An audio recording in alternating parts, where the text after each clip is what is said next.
Une plante peut être attaquée par des bactéries, champignons et insectes. Mais peut-elle se défendre et résister à ses ennemis? Oui, les plantes sont souvent capables de résister aux attaques de leurs ennemis. En fait, il existe même plusieurs types de résistance naturelle chez les plantes cultivées et puis même chez les plantes pas cultivées.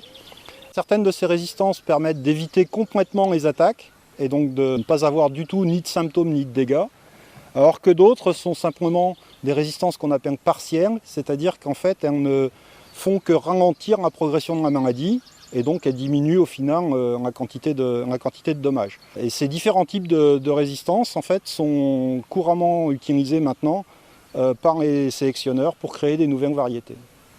Est-ce que si une plante est résistante, c'est forcément un organisme génétiquement modifié? Non, une plante résistante n'est pas forcément un OGM. Certaines plantes sont naturellement résistantes.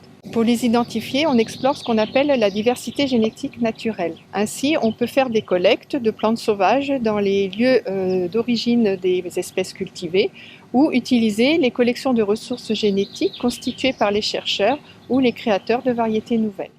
Lorsqu'une plante résistante est identifiée, elle sera utilisée en croisement. Par exemple, on va prendre le pollen de la plante résistante qu'on va apporter sur des fleurs de plantes sensibles. La fécondation va se faire naturellement et va conduire à la production de graines. Ces graines résultent de la redistribution des gènes entre les gènes de la plante résistante et les gènes de la plante sensible. Donc le travail ensuite de sélection de la variété résistante va consister à observer les plantes issues de ces graines et sélectionner les plantes qui auront hérité de la résistance. Est-ce que si une plante est résistante, elle le sera toujours? Eh bien malheureusement non, parce que nous sommes dans des systèmes biologiques et comme tout système biologique, ces systèmes évoluent. Et en l'occurrence, ce qui évolue, c'est le parasite. La plante reste, à peu près toujours la même. Par contre, les parasites, eux, sont capables de se multiplier très rapidement, de faire beaucoup de descendants à chaque génération, et donc de créer des grandes populations dans lesquelles de nouveaux individus peuvent apparaître par mutation génétique. Et certains de ces mutants peuvent se trouver à être capables de surmonter les résistances. Et donc quand ils se trouvent confrontés aux variétés résistantes correspondantes, eh bien en fait ils cassent ces résistances et c'est ce qu'on appelle le contournement des résistances.